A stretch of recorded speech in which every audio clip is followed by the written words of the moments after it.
Fibrosis as an endpoint in myelofibrosis studies has always been something that has been of interest. And up to this point in time has been a tricky marker. One, we know that fibrosis is secondary to the clonal process, so it's not a direct correlation with a clone. We know that in stem cell transplantation, fibrosis eventually improves, but it could take 6 to 12 months.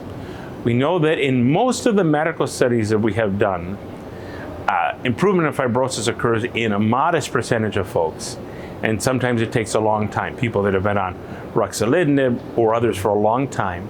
Some of the new combinations, along with Rux and navitoclax, or Rux and pelabresib, or Rux and parsaclisib, all have potential improvement of fibrosis as a bit of an interest. The analysis that was done was looking at improvement in fibrosis in correlation with other endpoints of response, spleen, symptoms, survival, and other pieces. And at least with current data, still not able to show that there really is a correlation with fibrosis, and clearly some of those core endpoints that we know really matter for patients. So does that mean that fibrosis doesn't matter? I think it may be that up to this point, one, our ability to quantify improvement of fibrosis is very incomplete. It's a visual scale, 0 to 3, very subjective. So the quality of that data really is not great. Going from 3 to 2, how reproducible is that? How meaningful is that?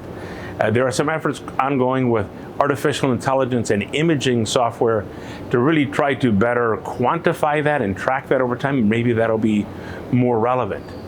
Or we may see over time, as we have more intensive and therapies that lead to more of a remission-like state, if we can really go from a fibrosis of 3 to normal bone marrow architecture, perhaps that will be relevant.